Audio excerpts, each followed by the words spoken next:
Dear students, আজকে পড়াই দিব এই কোয়েশ্চেনটা যশোর বোর্ডের 2026 সালের মোটামুটি এই প্লে লিস্টে প্রত্যেকটা বোর্ডেরই কোয়েশ্চেন করাই দিব। এটা একটু লম্বা, সো একটু টাইম লাগবে।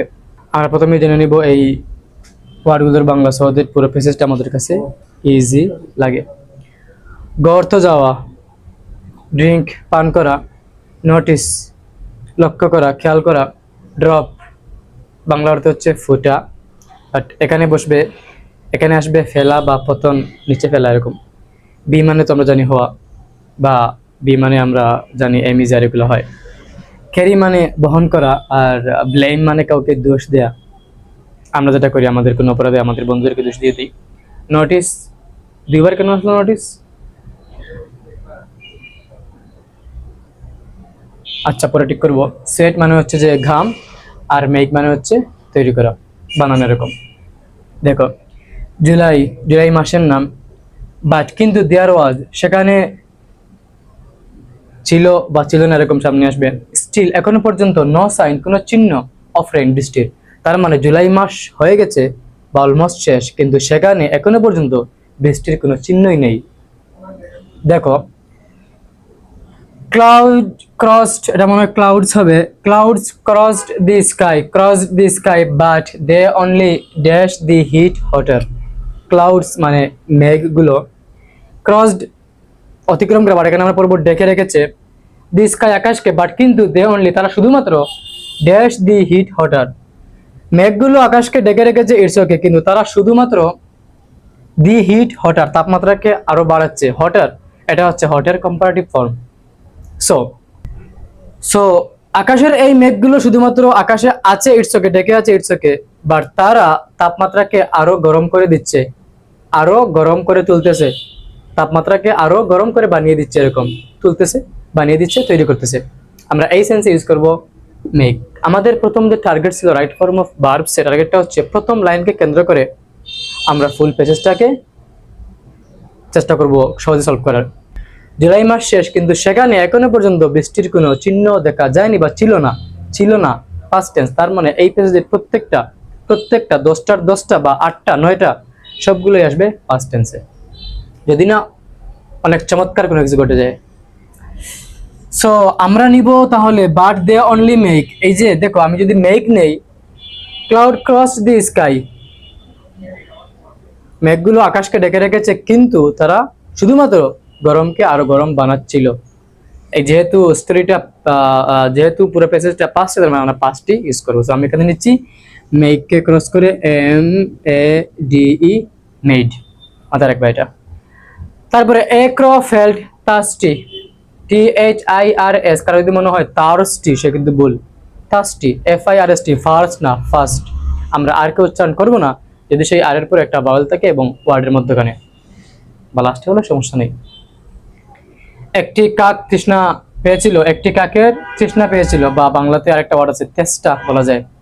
সে কেউ যদি মনে করো এই স্টোরিটা ওই স্টোরি আমরা যেটা পড়ে আসছি, এ তাস্টিক্র, সে ভুল, এটা ওই স্টোরি না। এই কাকটা হচ্ছে ওই কাকের নাতি, আমরা সামনে গেলে মজা পাবো, স্টোরিতে মজা আছে। There dash no water anywhere, আমরা জানি এখানে আমরা এটা মুখস্থ পারবো যে একটা কাকের খুব তৃষ্ণা পেয়েছিল, এর মানে হচ্ছে কোনো পানি সেখানে থাকবে না, পানি থাকলে কিন্তু সেখানে তার পেতো না। সো দেয়ার আমরা লিখবো এখানে ওয়াজ, বি, যেহেতু আমরা জানি বি মানে এম ইজ আর, আর যেহেতু এই প্যাসেজটা পাস্ট, তার মানে কি করবো আমরা অবশ্যই পাস্ট ফর্মটা নিব। So was, there was no water anywhere except, একটা ওয়ার্ড হচ্ছে এক্সপেক্ট আর একটা হচ্ছে অ্যাকসেপ্ট। এক্সপেক্ট মানে আশা করা, আর অ্যাকসেপ্ট মানে হচ্ছে যে ব্যতীত। In a small BOTTLE, bottle, battle, on a pushcart মানে ঠেলাগাড়ি, এট দি স্ট্রিট কর্নার, অর্থাৎ সেখানে কোনো পানি ছিল না, শুধুমাত্র রাস্তার কোনো একটা কোনায় একটি ঠেলাগাড়ির উপরে একটি ছোট্ট বোতলে কিছু পানি ছাড়া, ওইখানে আর কোনো পানি ছিল না। হি, আমি পরবর্তীটা লিখতেছি, এটা একটু লম্বা, সো আমরা একটু ফাস্ট আমি দিয়ে এডিট করে দিয়ে দিব। সো দেখো, এখানে হি ছিল, আগের হি, এটা পরের হি। হি রিমেম্বার্ড হিজ গ্র্যান্ডপাজ অ্যাডভাইস, বললাম না, সে কি করলো, ওই যে এটা ছিল, ওই কাকটা হচ্ছে ওই কাকের নাতি, তো সে তার দাদার যে উপদেশটা স্মরণ করলো, সেটা কি ছিল? গো অ্যান্ড গেট, যাও এবং নেও, দি পেবলস, নুড়ি পাথর, মনে পড়ে এই ওয়ার্ডটাকে, পেবলস, এ তাস্টিক হতে পড়ছিল, আর কোথাও পড়ো নাই। Pebbles from the river bed, river bed কি মনে হচ্ছে নদীর বিছানা? না, নদীর তলদেশ। অ্যান্ড ড্যাশ দেম ইন, খুব ভালো করে ফোকাস করো।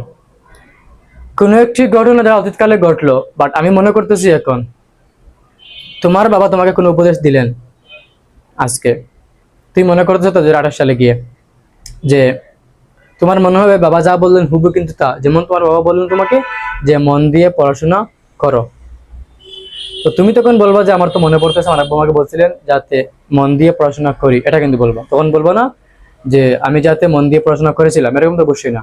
তার মানে সে তার দাদার উপদেশটা মনে করতেছিল, যা ছিল একদম প্রেজেন্ট টেন্সে, that go and get the pebbles from the river bed and dash them in. একটা কথা বলেনি তোমাদেরকে, অ্যান্ড এর আগে এবং পরে স্ট্রাকচার বা সেন্টেন্সটাকে সুন্দর রাখার জন্য একই ধরনের ভার্বের ফর্ম ইউজ করা হয়।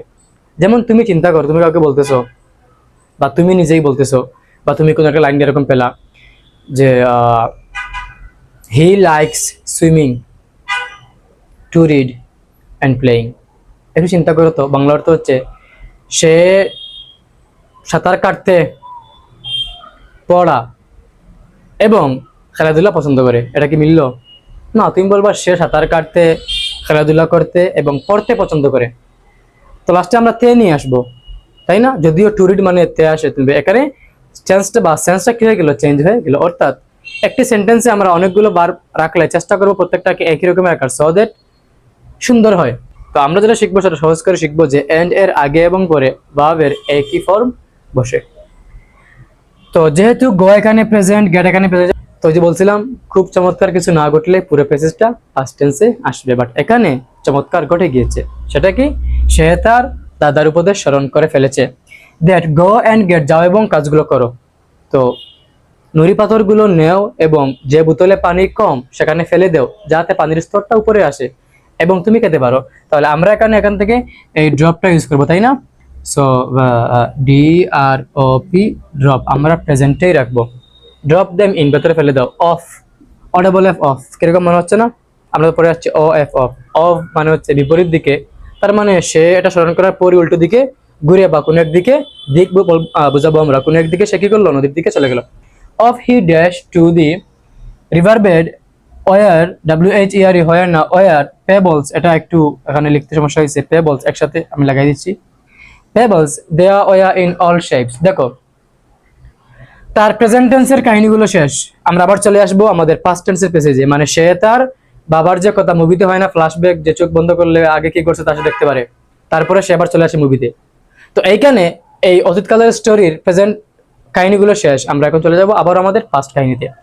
তাহলে এটা মনে করার পর সে চলে গিয়েছিল, যেহেতু পুরো প্যাসেজটা একটি তাস্টিক কোয়ের স্টোরি, তার মানে যা যা বলবো সবকিছু আমরা পাস্টে বলবো, ক্লিয়ার? সে গিয়েছিল নদীতে পেবলস গুলো নিয়ে আসতে, যেখানে প্রত্যেক সাইজের পেবলস গুলো ছিল। সো আমরা এখান থেকে নিব গো, এন্ড আমরা গো না লিখে লিখবো ওয়েন্ট। সো কেননা ওয়েন্ট হচ্ছে গো এর V2, so he went to the, okay done. Pebbles আর মানে নুড়ি পাথর গুলো হলো ট্রিকি থিংস, একটু ট্রিকি মানে হচ্ছে কৌশল, বাট আমরা এখানে বলবো একটু কষ্টকর জিনিস, ফর ক্রোজ টু ড্যাশ। সো কি মনে হয় নুড়ি পাথর গুলো নদীর তলদেশ থেকে নিয়ে আসা খুবই সহজ কাজ? অফকোর্স না, তার মধ্যে তার শরীরে কোনো এনার্জি নেই, সে অনেক আগ থেকেই তৃষ্ণার্ত। তার মানে কাকদের জন্য নুড়ি পাথরগুলো নদীর তলদেশ থেকে নিয়ে আসা বা নদীর কিনারা থেকে নিয়ে আসা হার্ড ছিল।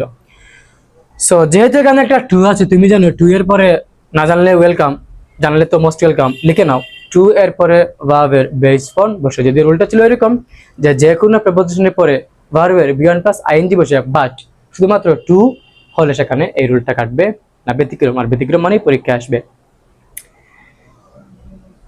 To carry, CARRY, carry. He painted, এই যে ওয়ার্ডটা পান্টেড বা পান্টেড বা পেন্টেড, পান্টেড মানে হচ্ছে হাঁপানো বা সে হাঁপাচ্ছিল, এই যে আমরা এরকম করি। সো বলে আসছিলাম আমরা এন্ড এর আগে এবং পরে একই ফর্ম ইউজ করি, সো ওদের সেন্টেন্সটা স্ট্রাকচার একই এবং সুন্দর লাগে দেখতে। তো পান্টেড ছিল পাস্ট টেন্সে, আমরা তাহলে এখানে যে ভাবটা নেব তা পাস্ট টেন্সে আসবে। সে হাঁপাচ্ছিল এবং সে গেমে যাচ্ছিল বা গেমে গিয়েছিল, সে হাঁপিয়েছিল এবং গেমে গিয়েছিল। সো আমি এখান থেকে নিব সুয়েট, এই যে ওয়ার্ডটা গাম, আমি লিখবো সুয়েটেড, SWEATED, সুয়েটেড। সাডেনলি হি, আমাকে আবার লিখতে হবে dash a Posta over the bus stop, আমি একটু লিখতেছি, আমি এটা পরে স্পিডে দিয়ে দিব।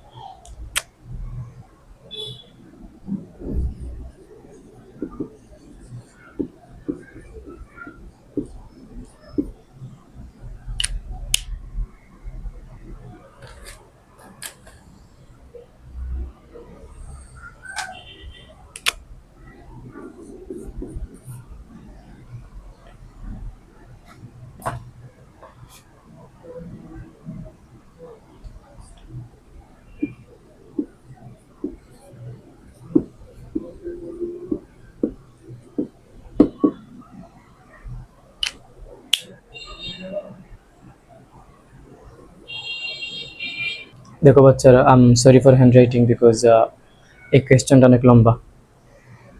So suddenly he dash a poster over the bus stop.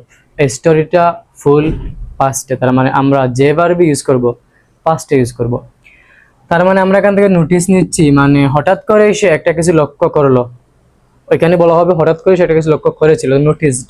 So আমি লিখবো NOTICED, নোটিস। আমি মনে হয় বারবার প্রেজেন্টেই বলতেছি, আই এম সরি, বাংলা অতটা পাস্টে আসবে। ইফ ম্যান, MEN, ম্যান মানে হচ্ছে পুরুষ, সরি ফর ওমেন, প্রত্যেক জায়গায় শুধু ম্যান আর man. If man can dash, can হচ্ছে মডাল ভার্ব, তার মানে তুমি জানো এটা, না জানলে ওয়েলকাম, জেনে নাও। জানলে তো মোস্ট ওয়েলকাম। দ্যাট মডাল ভার্বের পরে সবসময় ভার্বের বেস ফর্ম বসে, অর্থাৎ তুমি এখানে যে ভার্বটা বসাবা VERB, ভার্ব নট ভার্ব। যাই হোক, আমি চেষ্টা করি ঠিকঠাক বলার, যদিও পারি না। থ্রো স্ট্রোজ, স্ট্রোজকে আমরা সিলেটিরা বলি ফাইভ সিলেটি, আমি সরি, পাইপ অ্যাকচুয়ালি। তো যদি মানুষ পারে কিছু একটা করতে, throw pipe, then so can crows. এটা খুব ভালো একটা ইংলিশ। আমি হইলে বলতাম নর্মালি যে ইফ ম্যান ক্যান থ্রো স্ট্রোজ, কিছু একটা এখানে বসবে, দেন অলসো ক্রোজ ক্যান, এরকম বলতাম আর কি। বাট এটা কত স্মার্ট, দেন সো, তাহলে এই সেম কাজটাও ক্যান ক্রোজ কাকে করতে পারবে। সো ইংলিশ শিখে না ভালো করে। যদি মানুষ ড্রিঙ্ক করতে পারে পানি পাইপ দিয়ে বসে সে ড্রিঙ্ক করে, ভাত তো আর খাবে না অফকোর্স, মানুষ পাইপ দিয়ে মানুষ ভাত খায় না, ড্রিঙ্কই করে। সো ক্যান মনে হলো কেন, আমি এখানে লিখবো DRINK, ড্রিঙ্ক, থ্রো মানে মাধ্যমে, স্ট্রোজ পাইপের মাধ্যমে, দেন সো ক্যান ক্রোজ কাকে পারবে। স্ট্রোজ ওয়ার প্লেন্টি ইন দ্য হেইস্টেক্স, মানে যেহেতু গ্রামীণ এলাকা সেখানে অনেকগুলা কর ছিল, করের গদি ছিল, তো অনেকগুলা স্ট্রোজ ওইখানে ছিল। অ্যাকচুয়ালি স্ট্র বলতে আমরা তো ইউজ করি স্মার্ট স্ট্র, আমরা তো আর খড় দিয়ে খাই না, তো সেখানে অনেকগুলো খড় ছিল। তো তোমরা জানো, যারা গ্রামীণ মেয়েরা, যারা শহরের মেয়েরা না জানলে তো এটা একটা লজ্জার। খড় যেগুলো হয় সেগুলো কিন্তু একটু পাইপের মতো করে, মানে ভেতরটা ফাঁপা থাকে। ওদের কেউ যদি উপর দিয়ে এরকম টান দেয়, আমি সরি, একটু মনে হয় ফান বেশি হয়ে যাচ্ছে, সে কিছু একটা নিতে পারবে উপরের দিকে। সেক্ষেত্রে আমরা বলতে পারি খড়কে সে স্ট্রেশন ইউজ করলো। So fine. সো অনেকগুলোই ছিল। He drew a few out, সে কিছু বের করলো সেখান থেকে। ক্লিপড মানে কাটলো, অ্যান্ড ড্যাশ বলে আসছিলাম, অ্যান্ড এর আগে এবং পরে আমরা একই ফর্ম বসাবো। তাহলে সে ড্রিউ মানে কিছু বের করে নিয়ে, ড্র মানে হচ্ছে আঁকা, বারেকটা অর্থ হচ্ছে অ্যাটেনশন সিক করা। ড্রিউ পাস্ট টেন্সে, ক্লিপড পাস্ট টেন্সে, আমরা এখানে পাস্ট টেন্সে বসাবো। তাহলে সে কাটলো, সে এগুলাকে বের করলো, আর এখানে নোটিস না হয়ে হবে যে ক্লিন, CLEAN, ক্লিন, নোটিস বাদ। তাহলে সে এগুলাকে বের করলো, কাটলো এবং পরিষ্কার করলো, and cleaned, CLEANED, cleaned, and cleaned them, সেগুলোকে সে পরিষ্কার করেছিল। আমি বারবার মনে হয় এরকম বলতেছি করলো, সরি, আমি এটা একটু ভুল হচ্ছে আমার, sorry. And he used them, এবং সেগুলোকে ব্যবহার করেছিল, দি ওয়ে, এই উপায়ে। ম্যান ডু, আবারও ম্যান, সরি ফর আবারও ওমেন। তাহলে সে এগুলোকে পরিষ্কার করার পর ব্যবহার করলো যেভাবে মানুষ করতো, মানুষ যেভাবে করে। ফাইন, ক্লিন লিখলাম আমরা। He did not dash his grandpa, একটি সেন্টেন্সে ডিড থাকলে, মানে একটি সেন্টেন্সে একটা পাস্ট টেন্স থাকলে, একটা পাস্ট ভার্ব থাকলে পরপর একই সাথে দুইটা পাস্ট টেন্স বসে না। সো আমি হি ডিড নট ড্যাশ কিছু একটা বসাবো, এখানে প্রেজেন্টে বসাবো his grandpa, though he was nice his own way. আমি বুঝিয়ে দিই, একটু ভালো করে ফোকাস করো। প্রত্যেকটা যুগেরই একটা কাহিনী থাকে, সবার কিছু না কিছু কি থাকে, সবার কিছু না কিছু কৌশল থাকে। যেমন আগের যুগে যে এই যে বড় বড় যে বম টাইপের যেগুলো ছিল আগের, অনেক আগের যুগে, সেগুলো হচ্ছে মারা হয়তো বাটুল টাইপের কিছু একটা দিয়ে, যেটা আমরা ইউজ করতাম আমাদের বাচপান কালে। তো এখন মিসাইল সরাসরি এসে পড়ে আর কি। তো আমি বুঝাচ্ছি এই বিষয়টা যে প্রত্যেকটা যুগেরই কিছু না কিছু কৌশল থাকে। ওইখানে ওই যে আমাদের যে কাকটা, আমাদের এই যে, সে হচ্ছে চারপাশে নদী পাথর ছিল, সেখান থেকে সে তুলে তুলে এখানে রাখছিল এবং খেয়ে ফেলছিল। বাট এই কাকের জন্য, ওই কাকের নাতির জন্য নদীর তলদেশে গিয়ে নদী পাথর নিয়ে আসা, আবার বোতলের অত্যন্ত ক্ষুদ্র একটা হোল দিয়ে সেগুলো আবার হচ্ছে যে বোতলে ফেলে সেখান থেকে আবার পানিগুলোকে উপরে নিয়ে আসা হার্ড ছিল। তো সে যখন দেখলো যে পাইপ দিয়েই খাওয়া যাচ্ছে খুবই সহজে, তাহলে আমি কেন এত কষ্ট করবো। তারপর সে ভাবলো যে আমি কি তাহলে আমার দাদাকে এখন গালি দিব, বা দোষ দিব যে আমরা করি অ্যাকচুয়ালি। আমরা কারো কাছ থেকে যদি বুদ্ধি নেই, আর যদি আমরা কোনো কারণ সেই বুদ্ধি ইউজ না করে তার চেয়ে সিম্পল কোনো বুদ্ধি ইউজ করে ফেলি, তখন আমরা মানুষকে গালি দেই, আমরা এমনই খারাপ। আমি লিখবো এখানে ব্লেম, মানে দোষ দিল না। কেন দোষ দিল না? কারণ ওই যে তার দাদা, তিনি তার ওয়েতে, তার এই যে তাদের আমলে কৌশলী ছিলেন। লাস্ট লাইনটা হচ্ছে but each age has its own bag of tricks. এরকম একটা লাইন, যে প্রত্যেকটা যুগেরই কিছু না কিছু নিজস্ব কি আছে, কৌশল রয়েছে। এই কোয়েশ্চেনটা অনেক লম্বা, আমি একটু বোর। Thank you.